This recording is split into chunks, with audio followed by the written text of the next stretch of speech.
오늘 이 깊어가는 가을 이 귀한 장소에서 여러분을 뵙게 되어 참으로 큰 기쁨이고 큰 영광입니다.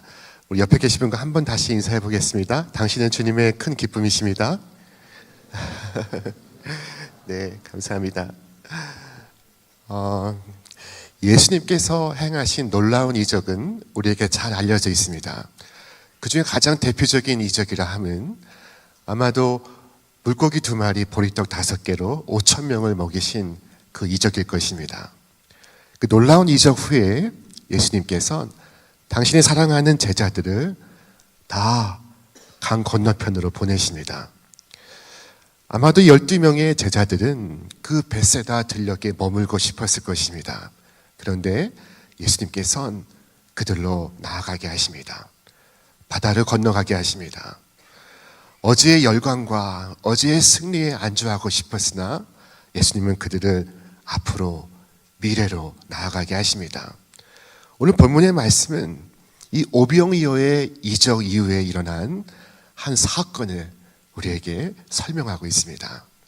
자, 예수님께서 사랑하는 제자들을 바다 저편으로 보내시고 예수님은 산에 올라 기도하시고 있었습니다. 그런데 그 밤에 바다 위에 바람이 불기 시작했습니다.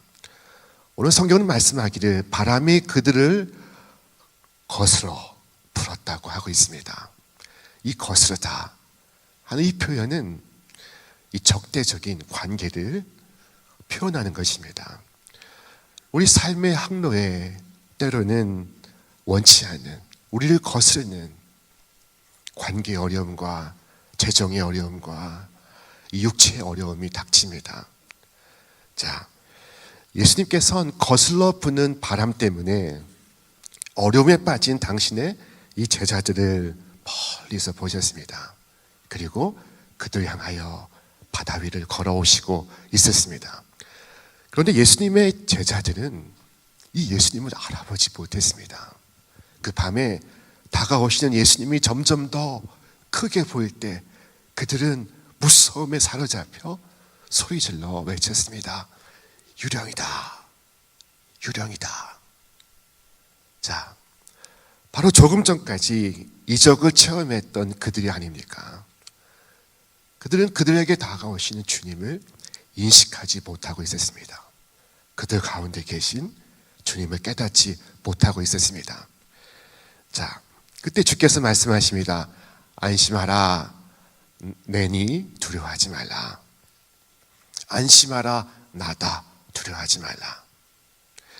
우리가 안심할 수 있는 이유, 그리고 두려워하지 않는 이유, 그것은 그 한가운데 우리의 구주가 계시기 때문인 줄 믿습니다. 여러분 아십니까? 성경에는 이 두려워하지 말라가 모두 366번 기록되었다고 합니다. 365일에 윤년을 감안해서 366번 두려워하지 말라 말씀하고 있습니다. 이 횟수는 사랑하라, 겸손하라 하는 말보다 더블 스코어 차이로 앞서고 있습니다.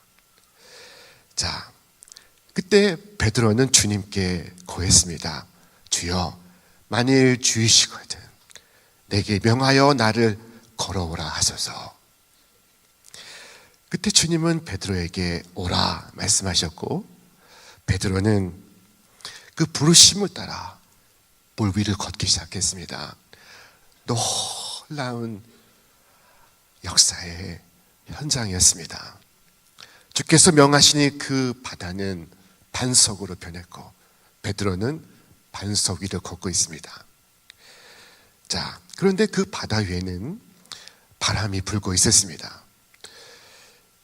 베드로가 그 불어오는 바람을 볼 때 성경은 말씀하기를 그가 물속에 빠져들기 시작했다고 기록하고 있습니다. 자, 그의 몸이 물속에 급전 낙하하고 있습니다. 바로 그때 그는 외쳤습니다. 주여, 나를 살리소서. 단 3마디 외치면습니다. 주여, 나를 구원하소서.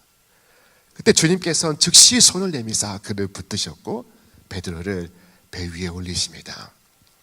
이 즉시라는 말씀이 본문 속에 3번 등장하고 있습니다. 자, 오늘 말씀은 여기까지입니다.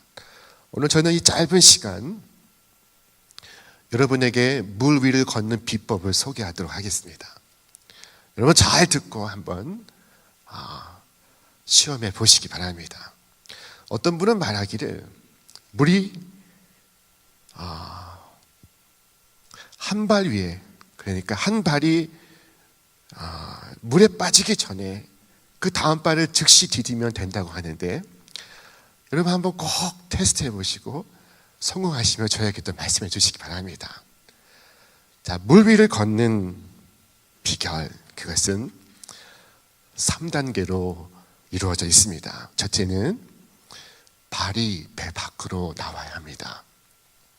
간이 배 밖으로 나오듯이 발이 배 밖으로 나와야 합니다. 이때 배란 나를 붙드는 것입니다.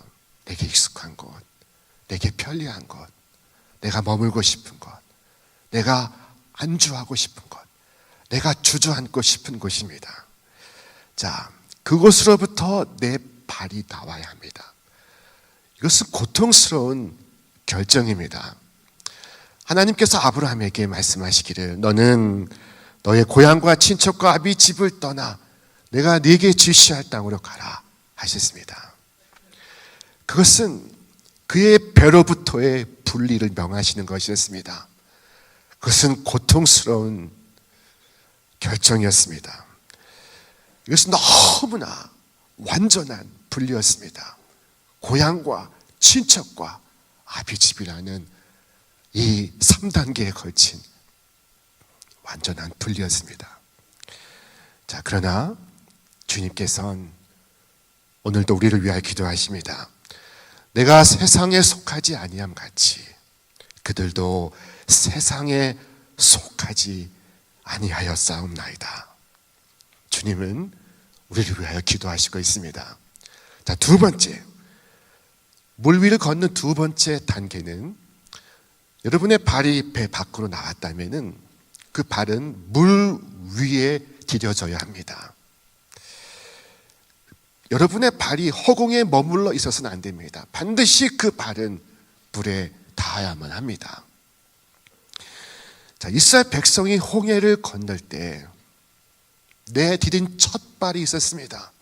그 발은 홍해 바다 위에 디뎌진 첫 발이었습니다. 이스라엘 백성이 요단강을 건널 때, 그 범람하는 강을 건널 때에도 그들이 디딘 첫 발이 있었습니다. 배 밖으로 내 발을 디디는 것은 믿음입니다.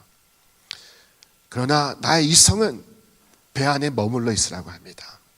믿음은 경험을 뛰어넘으라고 합니다. 그러나 이성은 경험 속에 머물러 있으라고 말합니다. 여러분, 무엇을 선택하겠습니까? 믿음의 선택입니까? 경험의 선택입니까? 자, 물 위를 걷는 두 번째 단계는 반드시 여러분의 첫 발이 물에 닿아야 한다는 것입니다. 자, 마지막 세 번째 단계는 여러분의 발이 물 위를 디뎠다면 마지막으로 여러분이 해야 할 일은 주님만을 바라보고 똑바로 걷는 것입니다. 자, 주님만을 바라볼 때 주님과 우리 사이에는 인력이 작용합니다. 프랑스의 기독교 사상가 시몬 베유가 돌아갔을 때 프랑스 사회는 크게 슬퍼했습니다. 프랑스의 대통령이 장례식에 참석해서 그를 위한 조사를 읽어 내려갔습니다. 그가 지은 마지막 역작은 중력과 은총이라는 제목의 책입니다. 그에 의하면 세상에는 두 가지 힘이 있다고 합니다. 하나는 우리를 끌어당기는 현실적 구속력, 그것은 중력입니다. 그러나 그것을 벗어나는 영혼의 움직임, 그것은 은총입니다. 오늘 우리는 두 가지 힘의 영향을 받고 있습니다. 하늘로 올라가는 힘과 땅으로 내려가는 힘, 이 땅과 가까워진 힘, 두 가지 힘의 영향을 받고 있습니다. 하나는 은총의 힘이요, 다른 하나는 중력의 힘입니다. 자, 주님을 바라보는 자에게 은총의 힘은 최대치로 발휘가 됩니다. 그는 물 위를 걷습니다. 자, 그러나 주님을 바라보지 않을 때 그는 중력에 붙들립니다. 자, 주님만 바라볼 때 주님과 나 사이에 인력이 최대로 작용하고 중력을 물리칩니다.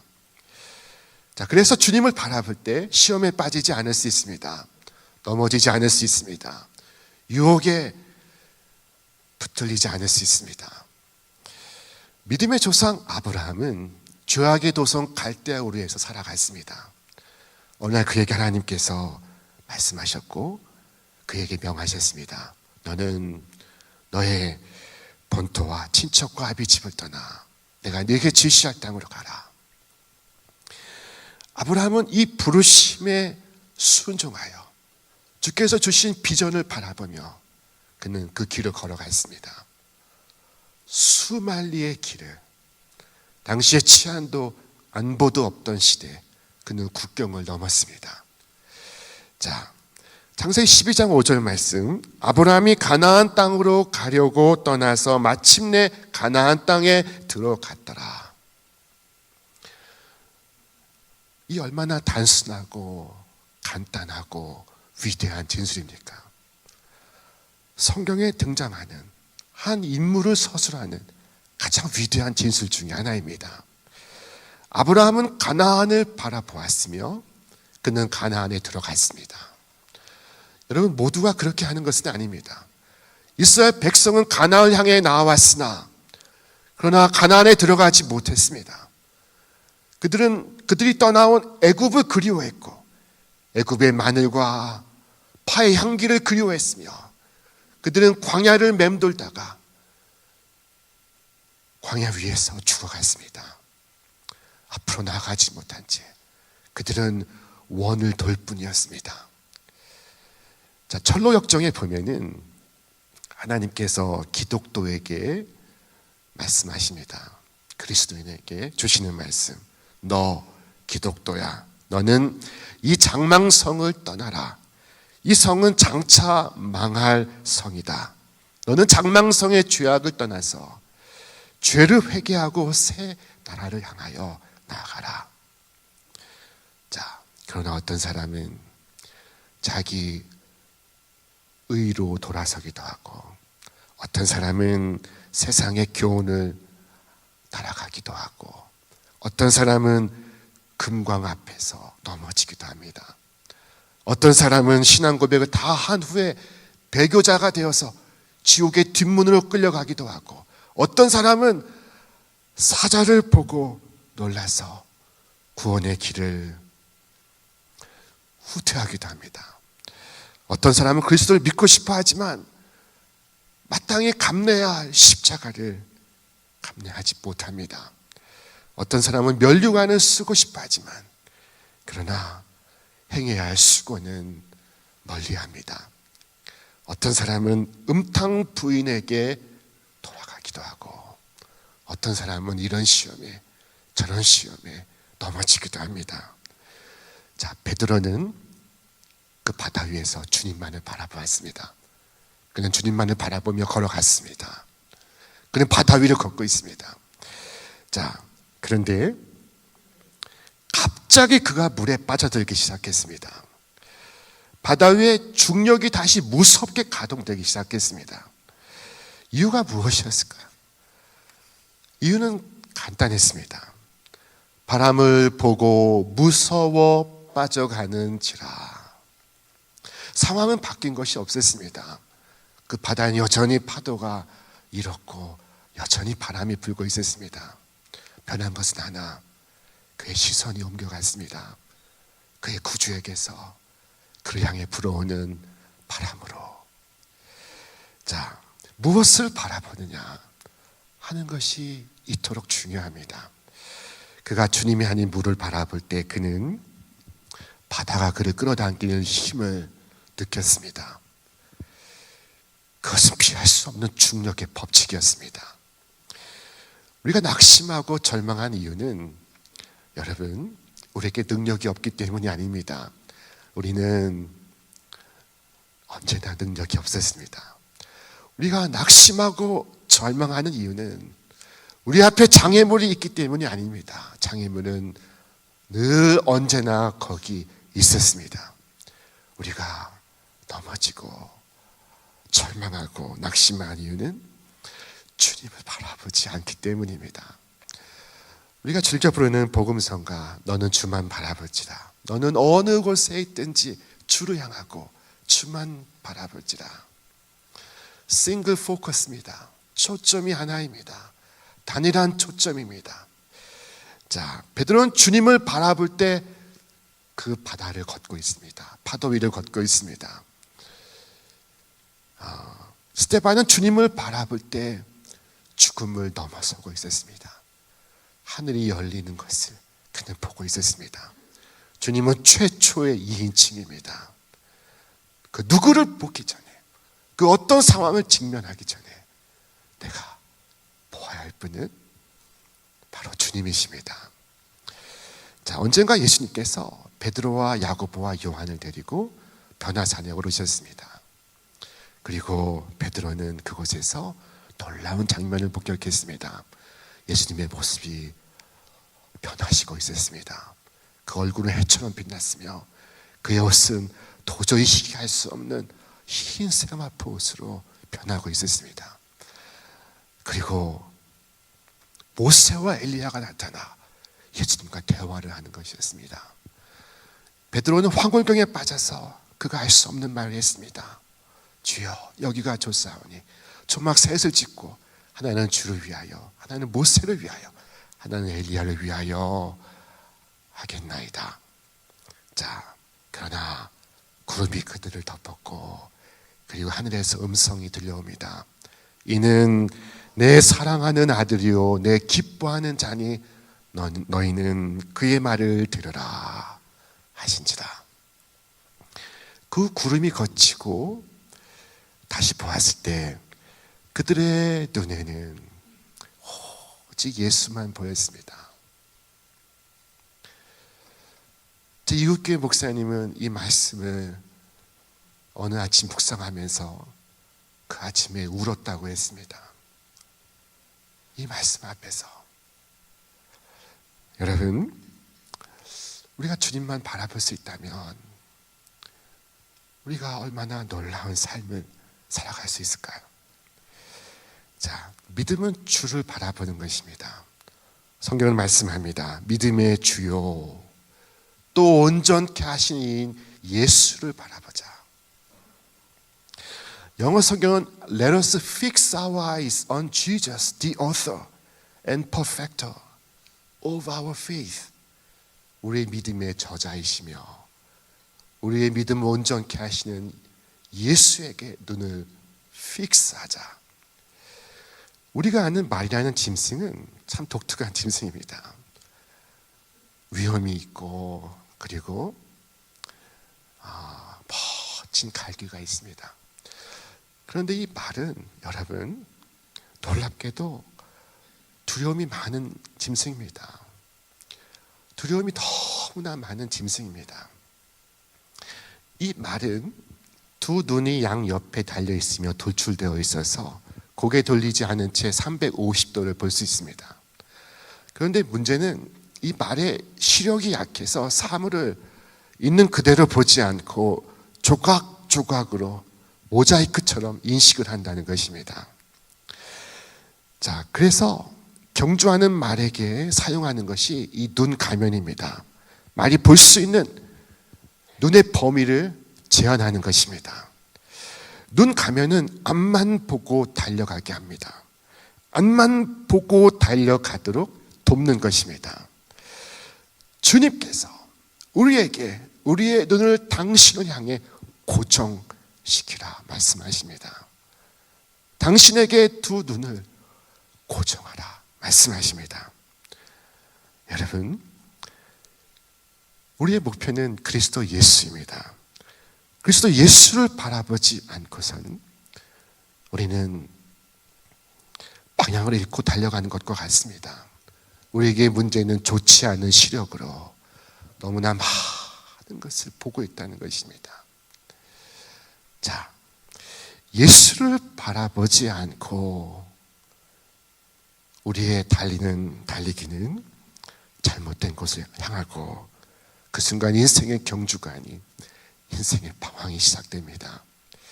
주님을 바라보지 않으면 우리는 어두운 길을 헤매며 진리가 아닌 헛된 것을 쫓게 됩니다. 하지만 주님을 바라볼 수 있다면 하늘 가는 밝은 길이 내 앞에 있으니 하면서 찬송하며 우리는 노래하며 나아갈 수 있습니다. 오늘 주님을 바라보지 못할 이는 단 한 사람도 없습니다.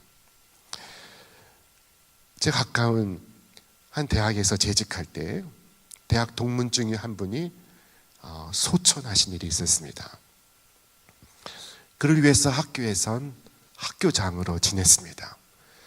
그분이 누구인가 하면은 미국 백악관 정책차관보를 지낸 강영우 박사라는 분입니다. 이분은 앞을 보지 못하는 시각장애인이었습니다.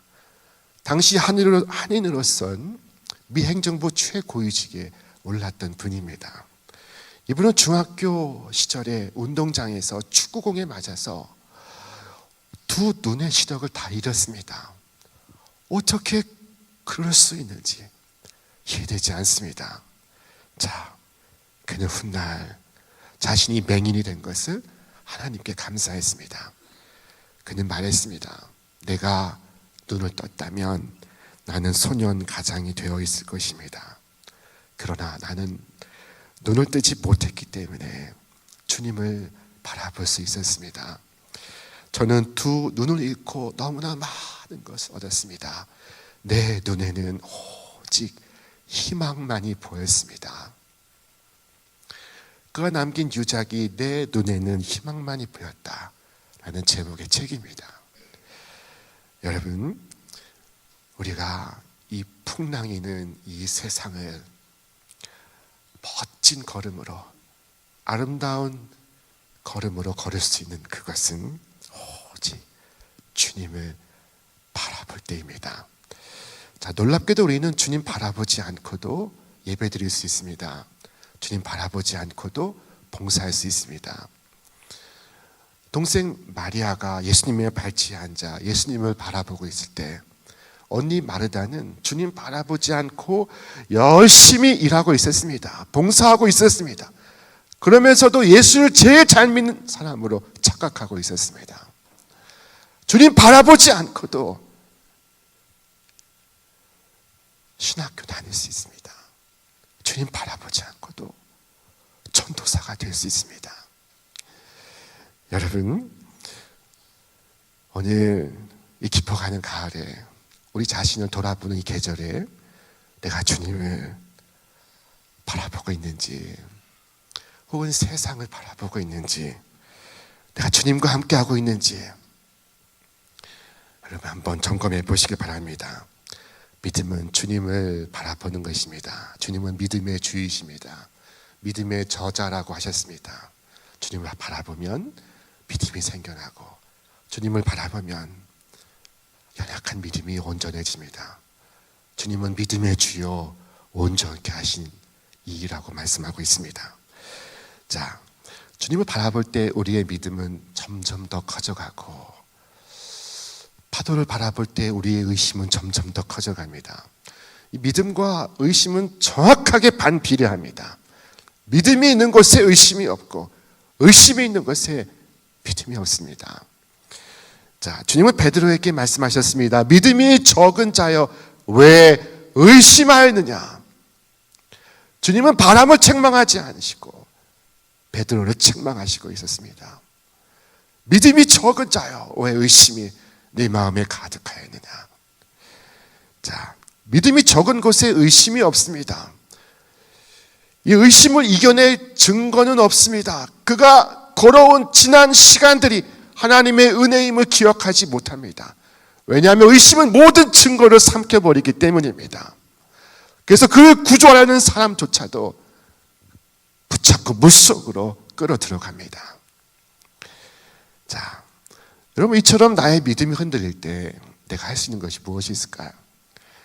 세상의 중력이 무섭게 나를 잡아당길 때 내가 할 수 있는 일이 무엇입니까? 베드로는 고개 들고 그리고 그의 입술로 단 3마디를 외쳤습니다.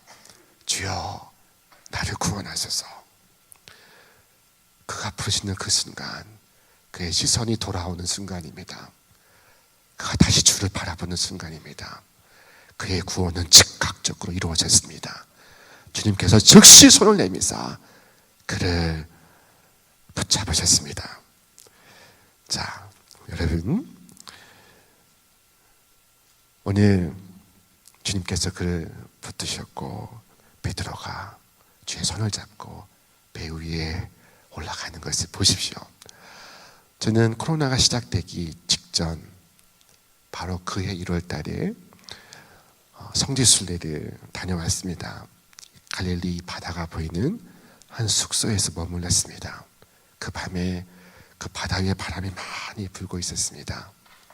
그 바람은 창문을 흔들고 그리고 무서운 소리를 내고 있었습니다. 저는 그 순간 오늘의 말씀을 기억했습니다. 자, 오늘 우리가 항해하는 바다에는 종종 거센 바람이 불어오고 그리고 많은 사람들을 공포에 빠뜨렸습니다. 하지만 파도를 타는 이들은 바람이 불면 마음이 설레입니다. 심장이 뜁니다. 하나님께서 그와 함께 이루어가실 역사를 기대하기 때문입니다. 오늘 인생을 항해하고 계신 여러분에겐 단 2가지 선택이 있습니다. 하나는 불어오는 바람을 보는 것이요, 또 하나는 흔들리지 아니하는 주님을 바라보는 것입니다. 둘 중에 하나만 선택할 수 있습니다. 둘 중에 하나가 여러분의 운명을 결정할 것입니다. 무엇을 선택하시겠습니까? 둘 중에 하나만 선택할 수 있습니다. 자, 여러분 깊이 생각하고 그리고 선택하십시오. 이것은 사느냐 죽느냐를 결정하는 문제입니다. 나의 달려갈 길 다 달려가도록, 나의 호흡 다 하도록 주님만 바라보고 나아갈 수 있기를 주님의 이름으로 축원합니다. 그러면 나의 지나온 시간들이, 나의 지나온 이 대학 4년의 시간들이, 나의 지나온 이 신학 수련의 시간들이 모두 하나님의 은혜였음을 고백하게 될 것입니다. 오늘도 하나님의 그 크신 은총의 힘이 여러분을 이끌어 가시기를 주님의 이름으로 축원합니다. 축원합니다. 기도하겠습니다. 하나님 아버지, 감사합니다. 우리 한 사람 한 사람을 주께서 깊이 사랑하시고 그리고 택정하셔서 이 선지 동산에 부르신 줄로 믿습니다. 하나님, 주님만을 바라보며 믿음의 길, 사명의 길을 다 가는 우리 귀한 선지 동산의 제자들 되게 하여 주시옵소서. 이제는 우리 구주 예수 그리스도의 은혜와 하나님의 사랑과 성령의 역사하심이 오늘 주님만을 바라보며 나아가는 우리 모든 주의 제자들 위에, 저들의 이 땅 위의 생애와 하늘의 부르심 위에 이제로부터 영원토록 함께 없시기를 간절히 축원하옵나이다. 아멘.